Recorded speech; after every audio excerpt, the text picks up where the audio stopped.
एक question solve करते हैं। क्वेश्चन में स्टेटमेंट दी गई है, let the straight line y equal to 2x touch a circle with centre 0, alpha where alpha is greater than 0 and radius r at a point a1. Let b1 be the point on the circle such that the line segment a1 b1 is a diameter of the circle. Let alpha plus r is equal to 5 plus square root of 5.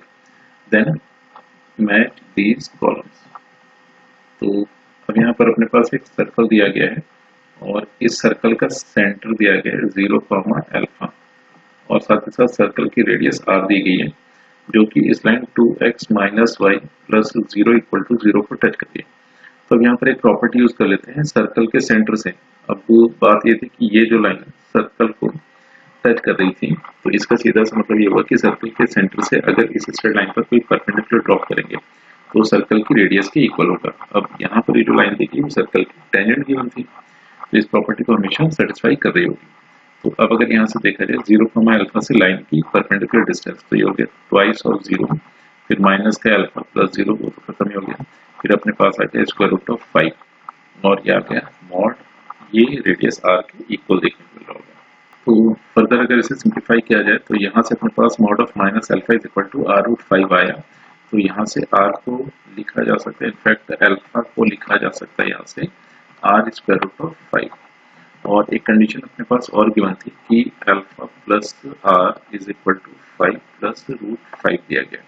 तो जैसे ही ये value यहाँ पर put करेंगे तो alpha की value r root 5 put की तो आगे r स्क्वायर रूट ऑफ 5 और plus r is equal to 5 square root of 5। यहाँ से अगर स्क्वायर रूट ऑफ 5 कॉमन कर दिया जाए तो यहाँ से अगर स्क्वायर रूट ऑफ 5 कॉमन किया तो ये अपने पास आ गया स्क्वायर रूट ऑफ 5 प्लस 1 और लेफ्ट हैंड साइड से अगर r को कॉमन करें तो 1 प्लस स्क्वायर रूट ऑफ 5 मिल गया। राइट हैंड साइड पे अपने पास है square root of 5 times square root of 5 plus 1।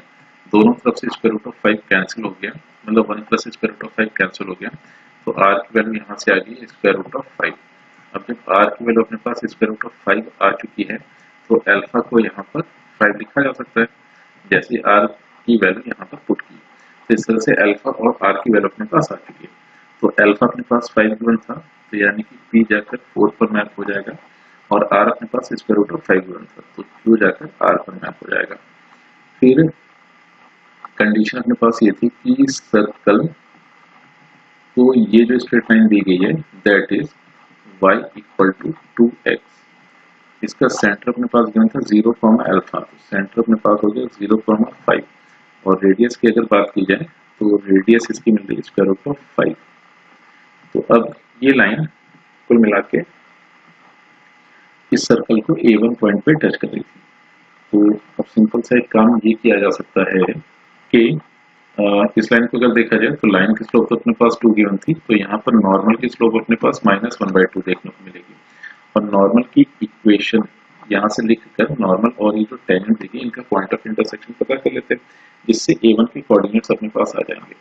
तो अब नॉर्मल की इक्वेशन लिखने के लिए पॉइंट गिवन है 0, 5, ये हो गया y minus 5 is equal to slope times फिर x माइनस 0। इसको फर्दर सिंप्लीफाई किया जाए तो 2y माइनस का 10 इज इक्वल टू माइनस का x। तो इसे सिंप्लीफाई किया तो ये अपने पास बन गया x प्लस का 2y इज इक्वल टू 10 और y की वैल्यू यहाँ पर 2x पुट कर देते हैं तो ये बन गया अपने पास x प्लस 2x तो ये 4x इज इक्वल टू 10 आ गया। इसे फर्दर सिंप्लीफाई करें तो 5x इक्वल टू 10 तो यहाँ से x की वैल्यू को 2 लिखा जा सकता है।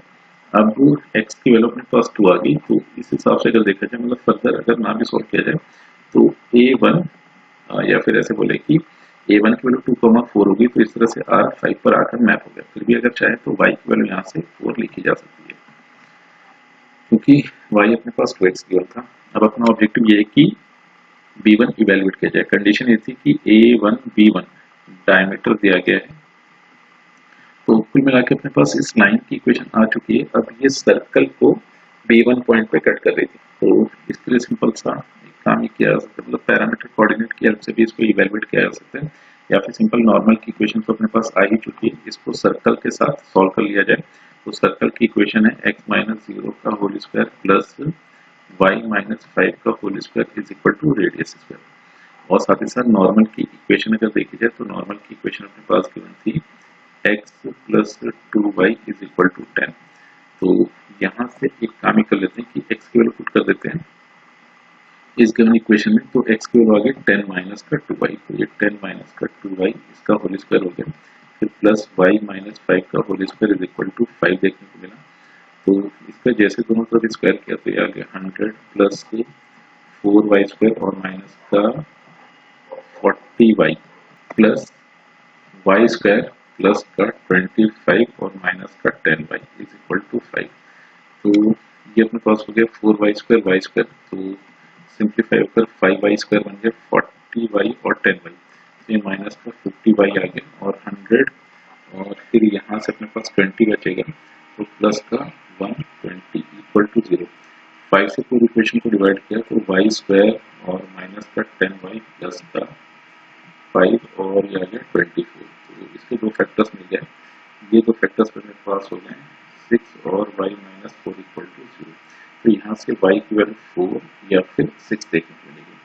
अब y की वैल्यू अपने पास आ चुकी है, तो यहाँ से x की वैल्यू पता कर लेते हैं। तो x अपने पास गिवन था 10 माइनस का 2y, तो ये वैल्यू पॉसिबल है ट्वाइस ऑफ 4। तो इसको अगर सिंप्लीफाई किया जाए तो 10 माइनस ये आ गया 2, यानी कि पॉइंट अपने पास बन सकता है 2,4 और 2,4 तो अपने को a1 मिल ही चुका है।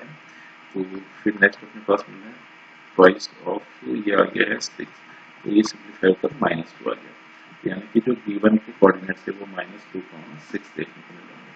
तो यानी कि ये जाकर मतलब s जाकर मैप हो जाएगा 3 पर। तो यही इस मैच द कॉलम्स में